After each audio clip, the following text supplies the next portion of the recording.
सीमा हैदर को क्या गुलाम डरा रहा है, धमका रहा है? गुलाम हैदर अगर ये कहता है कि ईद तक आएगा और अपने बच्चों को लेकर के जाएगा और सीमा हैदर को सबक सिखाएगा, यानी ये सीमा हैदर के लिए अलर्ट हो जाने वाली खबर है क्या?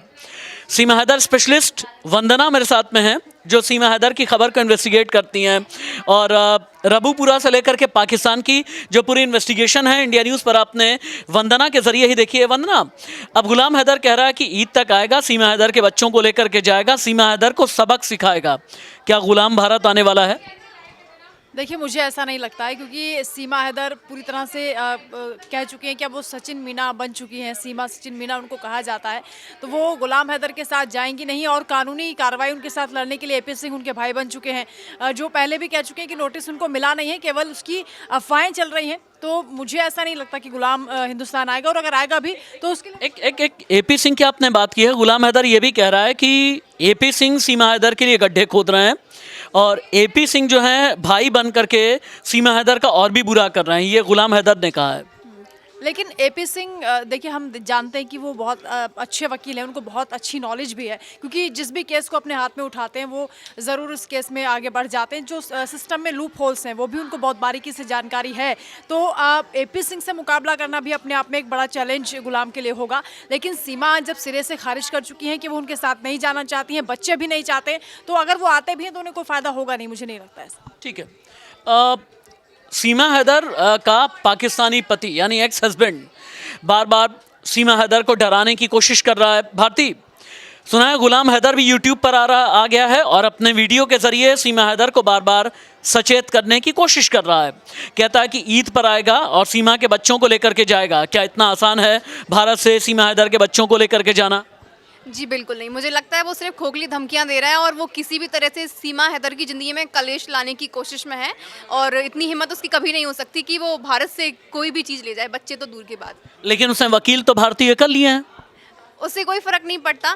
वकील भी अभी उन्होंने बोला था कि उनकी पहली शादी का तलाक नहीं हुआ है, तो वो ऐसे कैसे रह सकते हैं, दूसरी शादी कैसे कर सकते हैं, पर उसका भी कोई मुझे कुछ खास रिजल्ट नहीं दिख रहा है, और ये खोखली धमकियाँ हैं सिर्फ, वो आगे कुछ बड़ा एक्शन नहीं करेंगे। भारती का कहना है कि ये गुलाम हैदर की खोखली धमकियां हैं, लेकिन अभी रबूपुरा में क्या चल रहा है रवि बताएंगे, क्योंकि रवि हमारे यूपी उत्तर प्रदेश की जितनी भी खबरें होती हैं रवि के जरिए आप पाते हैं। अभी रबूपुरा में क्या चल रहा है? सीमा हैदर भारत की नागरिकता पाना चाहती हैं, भारत की नागरिकता को लेकर के कहाँ तक एपी सिंह और सीमा हैदर आगे बढ़े हैं? देखिए, अभी जानकारी है कि दोनों में बातें चल रही है। अभी नागरिकता को लेकर संशोधन भी आया है, अभी देखने कर रहे हैं कि उन्होंने खुशी भी जाहिर की दिया था, मोदी जी को धन्यवाद भी दिया था कि बहुत अच्छा कानून है, सीएए को लेकर के अमित शाह जी को भी किया था। तो प्रयास पूरा कर रहे हैं कि हमें नागरिकता मिले, शादी भी कर रहे हैं, अच्छे से खुशी भी मना रहे हैं, जश्न मना रहे हैं, अच्छे से रह भी रही है। मुमकिन है कि नागरिकता मिल जाए उनको। मेरे managing editor input Rakesh ji भी हैं। राकेश जी के जरिए आपने पहली बार जाना था सीमा हैदर को लेकर के इंटेलिजेंस इनपुट्स क्या हैं। सबसे पहले राकेश जी ने ही खबर ब्रेक की थी कि पाकिस्तान से एक महिला आई है, उसके बाद उसे जब इंटरोगेट और इन्वेस्टिगेट किया गया तभी राकेश जी ने बताया था। राकेश जी, भारत की नागरिकता पाने से कितनी दूर या कितनी करीब है सीमा हैदर?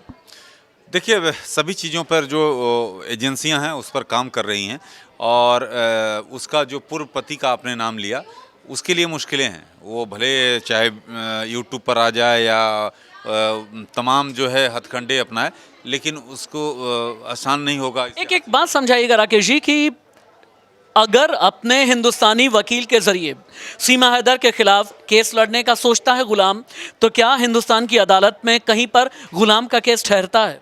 देखिए, मैं क्योंकि ये लीगल पॉइंट्स है, तो मैंने चाहे जो लीगल इस केस को जो देख रहे हैं उनकी बातों को सुन रहे थे, उनका साफ तौर पे कहना था कि जब महिला उसने तलाक ले लिया उसके बाद कहीं मामला ये ठहरता नहीं है।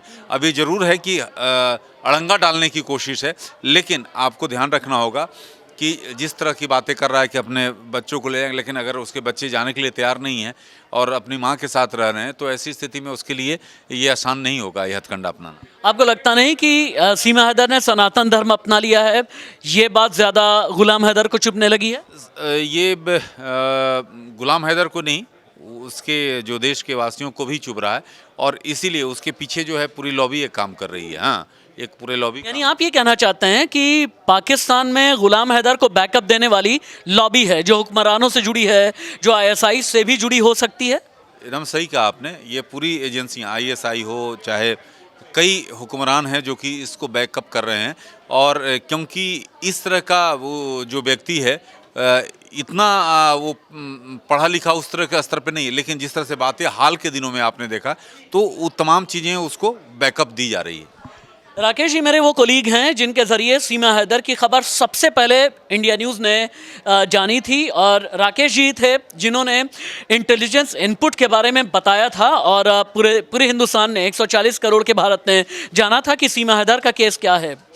सीमा हैदर के केस से जुड़े हुए जितने भी पहलू हैं, जितने भी सवाल हैं, जितने भी इंसिडेंट हैं, गुलाम हैदर क्या ईद पर वाकई में आने वाला है, इसे भी लेकर के अपडेट आगे मैं देता रहूँगा। अभी के लिए इजाज़त दें, नमस्ते।